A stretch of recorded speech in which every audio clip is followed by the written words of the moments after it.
মাজত মাত্ৰ 5টা দিন বাকী আছে 5টা দিনৰ পিছতেই বন্ধ হ'বলৈ গৈছে লাউড স্পিকাৰৰ শব্দ ডিজে বা যিকোনো মিউজিক শুনাৰ পূৰ্বে আপুনি ভালদৰে চাই লওক এই খবৰটো উচ্চ স্তৰত বা উচ্চ প্ৰাবল্যত আপুনি শুনিব নোৱাৰিব যিকোনো গান যিকোনো ডিজে মিউজিক যিকোনো ধৰণৰ এই ধৰণৰ উচ্চ প্ৰাবল্যৰ মিউজিক বা গান বা সামগ্ৰীসমূহ এই মুহূৰ্তত আমি জনাইছো দৰ্শকসকলক 10 ফেব্ৰুৱাৰীৰ পৰা অসমত বন্ধ হ'বলৈ গৈ আছে লাউড স্পিকাৰত যিসকলে গান শুনিছিলে ডিজে যিসকলে শুনিছিলে বা যিসকলে উচ্চ প্ৰাবল্যত গান বাজনা কৰি ফূৰ্তি কৰিছিলে কিন্তু এতিয়াৰে পৰা যদি আপুনি তেনেধৰণৰ কাম কৰিব চেষ্টা কৰে তেন্তে আপুনি কঠোৰ বিপদৰ সন্মুখীন হ'বলৈ গৈ আছে কঠোৰ নিৰ্দেশনা জাৰি কৰি দিয়া হৈছে অসমত কোনো লোকে 10 ফেব্ৰুৱাৰীৰ পৰা হয়তো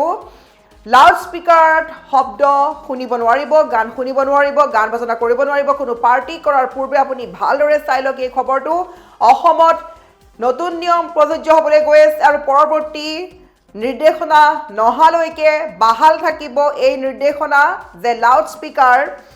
স্পিকাৰৰ যি শব্দ বা যি ফুল ভলিউমত যোনে গান শুনে পাৰ্টি কৰি আছে ওচৰ চুবুৰীয়াৰ অসুবিধা হৈছে এইসমূহ কাম কৰাৰ পূৰ্বে আপুনি ভালদৰে চাই লওক এইসমূহ কাম কৰাৰ পিছতেই আপুনি হয়তো আৰক্ষীৰ ৰুখত পৰিব পাৰে কঠোৰ সকিয়নি প্ৰদান কৰি দিয়া হৈছে আৰু লাউড স্পিকাৰ ডিজে ফুল ভলিউমত গান মিউজিক এইবোৰ শুনাৰ পৰা এতিয়া আপুনি আঁতৰি থাকিব লাগিব পৰৱৰ্তী নিৰ্দেশনা নহালৈকে এই নিৰ্দেশনাই বাহাল থাকিব 10 ফেব্ৰুৱাৰীৰ পৰা অসমত হ'বলৈ গৈ আছে লাউড স্পিকাৰৰ সন্দৰ্ভত এক নতুন নিৰ্দেশনা অসমত 10 ফেব্ৰুৱাৰীৰ পৰা বন্ধ হ'বলৈ গৈ আছে লাউড স্পিকাৰ পুৰা সম্ভাৱনা আছে 10 ফেব্ৰুৱাৰীৰ পৰা অসমত বন্ধ হ'বলৈ গৈ আছে লাউড স্পিকাৰ উচ্চ প্ৰাবল্যৰ লাউড স্পিকাৰ মাইক্ৰফোন ডিজে আদি বজাব নোৱাৰিব কোনো লোকে নিশা 9 বজাৰ পৰা পুৱা 9 বজালৈ লাউড স্পিকাৰ ব্যৱহাৰত নিষেধাজ্ঞা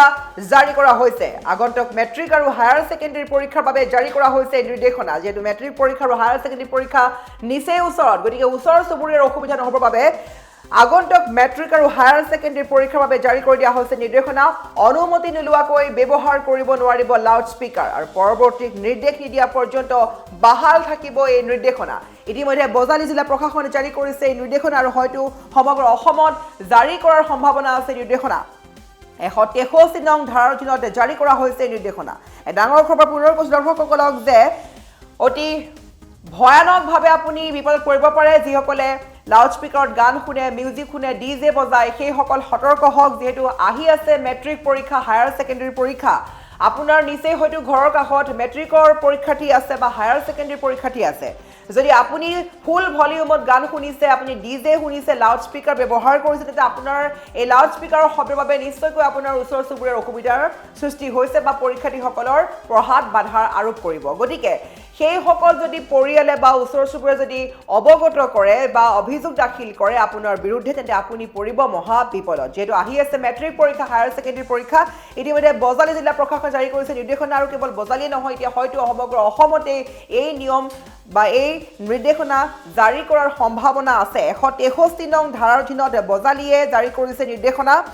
পৰৱৰ্তী নিৰ্দেশ নিদিয়া পৰ্যন্ত বাহাল থাকিব এই নিৰ্দেশনা অনুমতি নোলোৱাকৈ কোনো লাউড স্পিকাৰ ব্যৱহাৰ কৰিব নোৱাৰিব আগন্তুক মেট্ৰিক পৰীক্ষা আৰু হায়াৰ ছেকেণ্ডাৰী পৰীক্ষাৰ বাবে জাৰি কৰা হৈছে গুৰুত্বপূৰ্ণ নিৰ্দেশনা নিশা 9 বজাৰ পৰা পুৱা 9 বজালৈ লাউড স্পিকাৰ ব্যৱহাৰত নিষেধাজ্ঞা জাৰি কৰি দিয়া হৈছে উচ্চ প্ৰাবল্যৰ লাউড স্পিকাৰ মাইক্ৰফোন ডিজে আদি কোনো বজাব নোৱাৰিব অসমত 10 ফেব্ৰুৱাৰীৰ পৰা বন্ধ হ'বলৈ গৈছে লাউড স্পিকাৰ আমি পুনৰ কৈছো যেহেতু আগন্তুক মেট্ৰিক পৰীক্ষা আৰু হায়াৰ ছেকেণ্ডাৰী পৰীক্ষাৰ বাবে গুৰুত্বপূৰ্ণ সিদ্ধান্ত গ্ৰহণ কৰিছে বজালী জিলা প্ৰশাসনে কেৱল বজালীয়ে নহয় এতিয়া হয়তো সমগ্ৰ অসমতে এই নিয়ম সম্ভাৱনা বা নিৰ্দেশনা জাৰি হোৱাৰ সম্ভাৱনা দেখা পোৱা গৈছে যেহেতু মেট্ৰিক পৰীক্ষা নিচেই ওচৰত হায়াৰ ছেকেণ্ডাৰী পৰীক্ষা নিচেই ওচৰত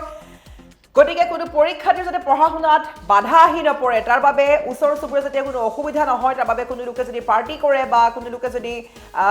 লাউড স্পিকাৰত গান শুনে উচ্চ প্ৰাবল্যত মিউজিক শুনে ডিজে শুনে সেইসমূহ বা সেই লোকসকলৰ বিৰুদ্ধে অভিযোগ অহাৰ মাত্ৰকে বিপদত পৰিব লাগিব আপুনি গতিকে আপুনি খুব কম ভলিউমত গান শুনে যদি আপোনাৰ গান শুনাৰ অভ্যাস আছে আপুনি নিজৰ ঘৰৰ ভিতৰতে খুব